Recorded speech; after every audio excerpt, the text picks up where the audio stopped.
දැන් 2022 රිවිෂන් වැඩපිළිවෙල අපි අලුතෙන්ම පටන් ගන්නවා පුනරීක්ෂණය.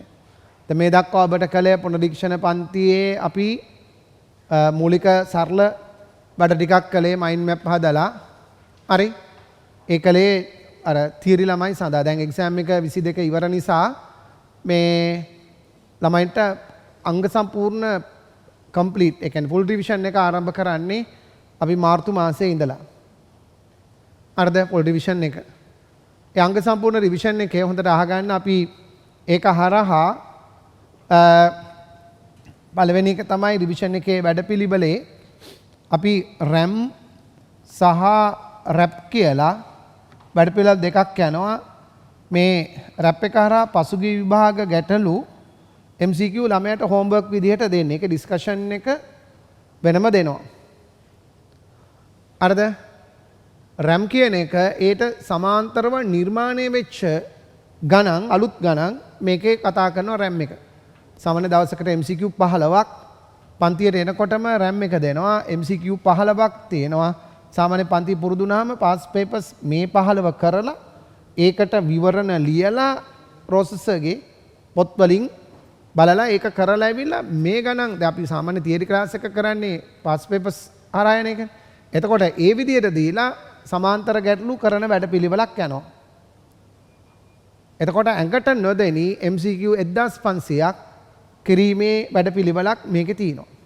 ඒතර අවුරුදු 30ක ප්‍රශ්න පත්‍ර කළා වගේ. ඒතර ඔබ විවරණ ලියලා සහ මම ඩිස්කෂන් උත් මේ ටිකත් කරනවා. ඒතර මේකත් එක්ක එකතු වෙනකොට 1500ක් අවුරුදු 30ක ප්‍රශ්න කලා විදිහේ වැඩපිළිවෙලක් එනවා. ඊළඟට රිවිෂන් එකේ අහගන්න දෙවෙනි කාරණාව ඊට පස්සේ මම තියරි එක්ක යන පොඩි වර්ක්බුක් ටයිප් එකට පොත් දීලා සිලබස් එක කතා කරනවා. හරිද? යාන්ත්‍ර විද්‍යාව නම් පොඩි පොත්. ඒතර චූටි පොත් වලට කඩනවා. රිවිෂන් එක තියරි 1 2 3 කියලා අත්‍යවශ්‍ය තියරි කව වෙන විට ඔක්කොම ගණන් රටා කව වෙන විදිහට තියරි කරනවා. ඒතර සිද්ධාන්ත වුණම මග ඇරිච්ච ළමයෙකුට වද ඒ වැඩපිළිවෙල තුල කව කරගන්න පුළුවන්. සිද්ධාන්ත මග ඇරිච්ච ඕනම කෙනෙකුට. හරිද? රයිට්. එතකොට ඒකේ විශේෂයෙන් එතකොට මම තියරි දැන් මුලින් යාන්ත්‍ර විද්‍යාවත් එක්ක පළවෙනි සතිය යනවා. ඊට පස්සේ අපි සාමාන්‍යයෙන් යාන්ත්‍ර විද්‍යාව දැනුම නැතුව යන්න පුළුවන් ඒවානේ දෝලන තරංග ආලෝකය. එතකොට සාමාන්‍ය රිවිෂන් එකේ කොටස් දෙකක්. ඉන්ටර්වල් එකට පෙර යාන්ත්‍ර විද්‍යාව කොටස් යනකොට මේවා පොඩි වර්ක් බුක් විදිහට යන්නේ. සාමාන්‍ය සතිපතා ටියුට් දෙනවා. වැඩ. එතකොට පොඩි පොත් දෙක ගානේ දෙනවා. එතකොට මේ පොඩි පොත් දෙක ගානේ දීලා ආලෝකේ පොඩි කොටස් කරන්නේ. පොඩි. එතකොට ඒ විදිහට ලොකු ටියුට් නෙමෙයි පොඩි පොත් දීලා එදා ඒ ටියුට් එක ඉවරයි. එදා වැඩ එදා ඉවරයි.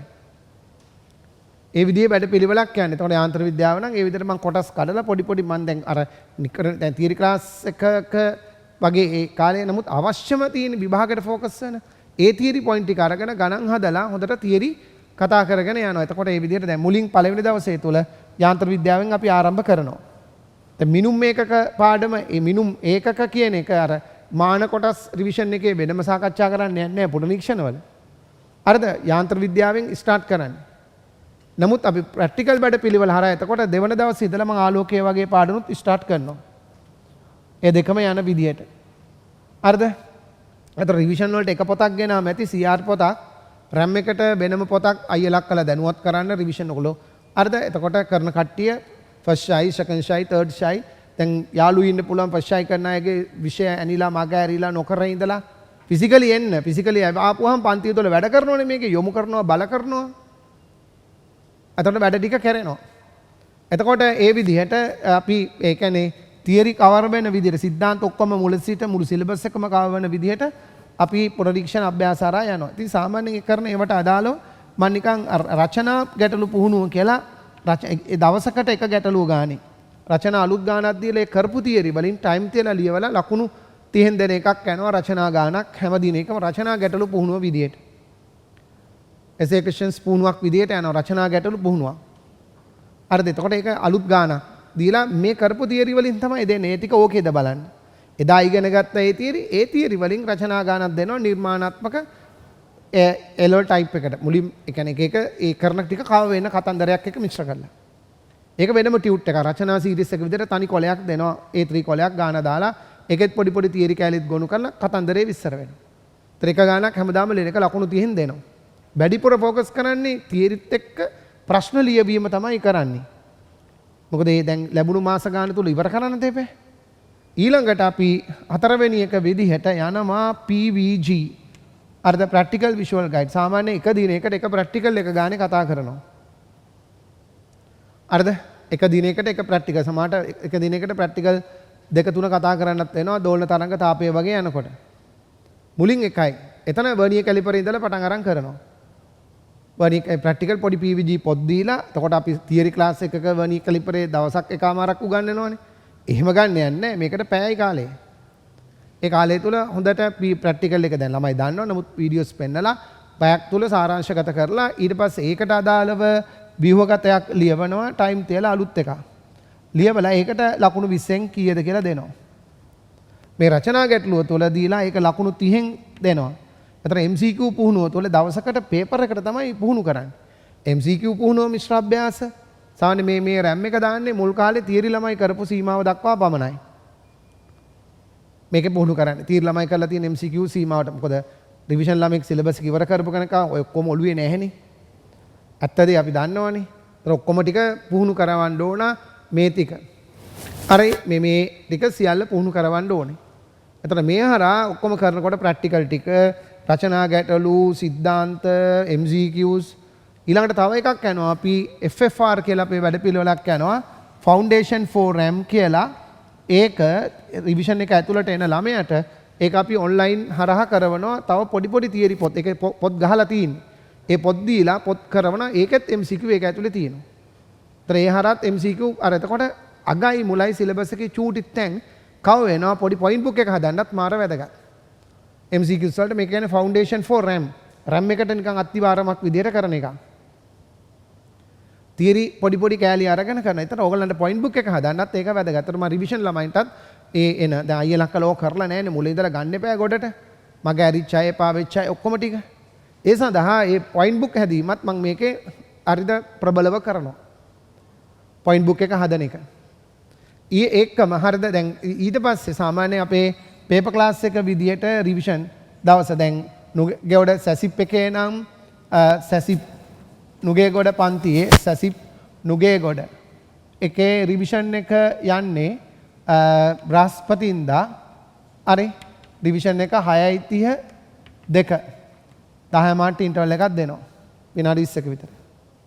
ඊට පස්සේ පේපර් ක්ලාස් එක එදාම SAP exams විදියට අපේ විභාග ආකාරයෙන්ම ලියුණු ප්‍රශ්න පත්‍ර පන්තිය 3 ඉඳලා 6 දක්වා යනවා. එතකොට ඉන්දීප ගම්පහ හරි දැන් මේක නුගේගොඩ සැසිප් එකේ පන්තිය ආරම්භ කරන්නේ මාර්තු 3 බ්‍රහස්පතින්දා.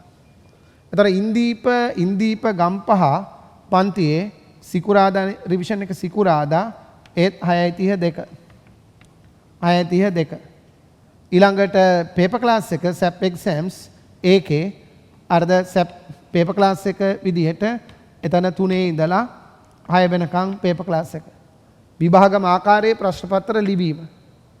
ඒතර ඉංග්‍රීසි මීඩියම් ළමයිට ඉංග්‍රීසි මීඩියම් පේපර් එකද දෙනවා. සිකුරාදා යන්නේ ආයතී ඉන්දීප පන්තිය. මේක අපි මාර්තු 4 අර්ධ සිකුරාදා පටන් ගන්නවා. මම අලුතෙන්ම පටන් ගන්න රිවිෂන් ක්ලාස් එක තමයි අර්ධ කුරුණෑගල ආරම්භ කරන එක සිප්වින් හරි කුරුණෑගලට පන්තිය පටන් ගන්නවා. එතකොට ඒ පන්තිය යන්නේ බදාදා 6:30 ඉඳලා 2 වෙනකන් රිවිෂන් එක. තාම එහෙ රිවිෂන් එක පටන් අරන් මම ඒට අලුත් නගරයක් නිසා ළමයි එක්ක කතා කරලා තමයි පේපර් ක්ලාස් එක ගැන තීරණයකට එන්නේ කුරුණෑගලට. පැහැදිලිද? එදා කතා කරලා ළමයිත් එක්ක රිවිෂන් එක ආරම්භ කරලා මේක අපි මාර්තු 2 හරිද? මාර්තු 2 බදාදා උදේ පටන් ගන්නවා. ତොර සියලු අපේ සිද්ධාන්තයන ළමයි සාපේ රිවිෂන් එකේ ළමයි ඒ පැත්තේ 2022 පස්චයි කරන උවද මොනරික්ෂණ සකන්ෂයි තර්ඩ් ෂයි ෆිසික්ස් එපා වෙලා තිත්ත වෙලා අතහැරලා දාලා ඉන්න අයට ඇවිල්ලා පටන් ගන්න කියන්න මේ වැඩපිළිවෙලත් එක්ක ඕන කෙනෙකුට ඒ ෆිසික්ස් එක උඩට ගන්න පුළුවන්. එතකොට අපිත් එක්ක හරියට කට්ට කාගෙන වැඩ කළොත් අපිත් වැඩ කරනවා ළමයාත් වැඩ කරනවා කට්ටියම ටීම් වර්ක් එක විදිහට වැඩ කළොත් අනේ ඕන ළමයෙකුට රිසල්ට්ස් හදන්න පුළුවන්. එතකොට කුරුණෑගල පැත්තේ ළමයින්ට එන්න කියන්නේ මේ ඔක්කොම පන්ති ෆිසිකලි. අර ඔක්කොම පන්ති ෆිසිකලි යන පන්ති විදිහට තියෙන. නමුත් මම රිවිෂන් එක ෆිසිකලි අරට ළමයින්ගේ දැඩි ඉල්ලීමක් ලංකාපුරා සම්බන්ධ වෙච්ච ළමයි දැඩි ඉල්ලීමක් අපිට එවනවා ක්ලාස් එකේ නුගේකොට සැසිප් එකේ ඔෆිස් එකට කතා කරනවා සයිට් එකේ දානවා ඔන්ලයින් රිවිෂන් එකක් දෙන්න කියලා. ඒක නිසා ඔන්ලයින් රිවිෂන් එකක් සයිට් එකේ දාලා තියලා රිවිෂන් එකක් ඕන වෙලාවක බලන්න දාන්නේ නැහැ. එතකොට මම හිතුවා ගම්පහ ඉන්දීප ආයතනයේ සිකුරාදා කරන රිවිෂන් ක්ලාස් එක 6:32 සහ පේපර් ක්ලාස් එකද ඒ වෙලාවේ ලයිව් දෙනවා. සිකුරාදා මේ ක්ලාස් එක තියෙනවා ඒ වෙලාවේ දුර බැහැර ළමයින්ට සජීවීව රිවිෂන් එක දෙනවා ඒ වෙලාවේ ලයිව්. ඒතකොට ඒ දුර බැහැර සියලුම ළමයි අරද ඔන්ලයින් සිකුරාදා සම්බන්ධ වෙන්න උදේ 6 ඉඳලා සාමාන්‍ය රිවිෂන් ක්ලාස් එක විදියට. ෆිසිකලි එන එක තමයි වටින්නේ. බැරිම කෙනෙක් විතරක් ඒ දුර පළාත්වල විවිධ දිස්ත්‍රික්කවල දරුවන්ට ඒ විදිහට ඔන්ලයින් සම්බන්ධ වෙන්න පුළුවන්. ඒකේ රිපීට් ක්ලාස් එකක් විදිහට. ඒ සිකුරාදා කරන රිවිෂන් එකේ රිපීට් එකක් විදිහට අරද ඒක දානවා සඳුදා සවස ඔය ස්කෝල් ළමයින්ගේ ඉල්ලීමක් තියෙනවා සඳුදා සවස 4 සිට හවස 4 ඉඳලා රාත්‍රී 12 විතර වෙනකන් ඒ රිපීට් එකක් හවස් වරුවට. අරද ඒ ක්ලාස් එකේ රිපීට් එකක්. ඒ වෙලාවේ එච්චරයි තියෙන්නේ ක්ලාසස්. එතකොට මේ කරන ක්ලාස් එක ලයිව් යනවා මේකේට රිපීට් එකක් විදිහට වැටෙනවා. පැහැදිලිද? ඒ විදිහටයි එතනදී වැටෙන්නේ. එතකොට මේක හරහා ලොකු වැඩ ප්‍රමාණයක් අපි කරන. එතකොට හොඳම දේ අරද නුගේගොඩ ඒ ෆිසිකලි එන්න පුළුවන් ළමයි සැසිප් ආයතනයට එන්න. ගම්පහ ෆිසිකලි එන්න පුළුවන් සියලු දෙනා ෆිසිකලි ආපුවම වැඩ කරනවා අම්බාන්ට.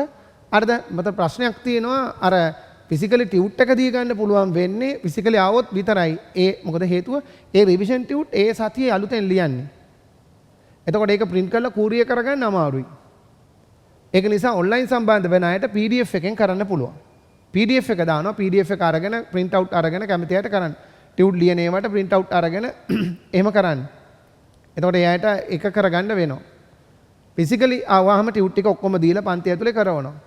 අර මොකද දරුවනේ එවා ගන්න බෑ ටියුට්. අර දැන් අපි හිතමු ඒ සතියේ ටියුට් හදලා කෝරිය කරලත් එවා ගන්න ටයිම් මදි දුර බැහැරට. ඒකින්ද ඇති PDF එකෙන් ඒ කට්ටිය කරගන්න. તો ටියුට් එක ෆිසිකලි අතට අරගෙන ඕනයි ඉතින් මාසේ අන්තිමට ඕඩර් එකක් දැම්මොත් ඒ මාසේ කරපු ටියුට් එක ඕනනම් එවන්න පුළුවන්. ඒ දරුවන්ට ඒ විදිහට. ඒ අර ඒ සතියෙම ටියුට් එක ඒ සතිය උගන්වද්දි ටියුට් එක ෆිසිකලි අතට ලැබෙන්න අමාරුයි ලංකාපුරා ඔන්ලයින් ඉගෙන ගන්න ළමයින්ට. ඒ PDF එක දානවා PDF එකෙන් ටක් ගාලා ඩවුන්ලෝඩ් කරගෙන අවශ්‍යයට print out අරගෙන ඒ ලියන ඒවා කියන ඒවා කරගන්න. නැත්නම් පොතේ ලියන්න පේපර් එක දිහා බලාගෙන. අදාගන්න තමන්ට අදාළ සෙටප් එකක් ඔන්ලයින් ඉගෙන ගන්න අය. දැන් විදුලි විසන්ධි බීම් අරවයිම නිසා හොඳට පවර් බැංක් ඒ මොබයිල් ෆෝන් වලින් බලනවනම් පවර් බැංක් හදාගෙන ඒ ටයිම් වල ලයිව් දෙද්දි අරද Wi-Fi කනෙක්ෂන් ඒවා බිඳ වැටෙනවා නම් ඒ වෙලාවදී data සහ ඒ විදිහට කරන්ට් එක විසන්ධි වෙනවා නම් ඒ වැඩේ ඒ විදිහට කරගන්න බලන්න. එතකොට මේක අපි එතකොට ලයිව් මේ යම්කිසි විදියකින් ඒ කියන්නේ එදා සම්බන්ධ වෙන්න බැරි දරුවන්ට ඒ සයිට් එක හරහා දානවා ලයිව් විතරයි. සයිට් එකේ වීඩියෝස් දාලා ඕන වෙලාවක බලන්න දෙන්නේ. එතකොට කෙරෙන්නේ නැහැ. රිවිෂන් එකේ එහෙම දාන්නේ නැහැ. මම නොකර ඉන්න හදලා ළමයින්ගේ දැඩි ඉල්ලීමක් තියෙනවා දෙමෝපියන්ගේ ඔන්ලයින් එකක් දෙන්න දුර බැහැර අය එක අම්පාර පොළොන්නරුව එන ඇතුල් පැති වලින් ත්‍රිකුණවල ළමයි දෙමෝපියෝ කතා කරනවා. හරි. ඉතින් තේනවද? ලංකාපුරාම දිස්ත්‍රික්කවල ගොඩක් ඇත එන්න විදිහක් නැහැ. ඉස්සර බෝඩ් වෙලා ඇවිල්ලා මෙහි කරනවනේ. දැන් එහෙම අමාරුයි මේ කොරෝනා වසංගතෙත් එක්ක ඒ අයට. ඒක නිසා මේකයි අපේ රිවිෂන් ප්ලෑන් එක. අරද හැකි හැම කෙනෙක්ම ෆිසිකලි එන්න. ඒක තමයි හොඳම දේ. ඒ වෙලාවේ එතකොට ටියුට් දුන්නා වැඩ කළා මාරු උද්‍යෝගයෙන් මොටිවේෂන් එකත් එක්ක වැඩ කළා. වැඩ කළා එදා ඉවරයි. හරිද? රයිට්. ඒක තමයි සාමාන්‍යයෙන් රිවිෂන් වැඩපිළිවෙල විදිහට අපේ තියෙන්නේ.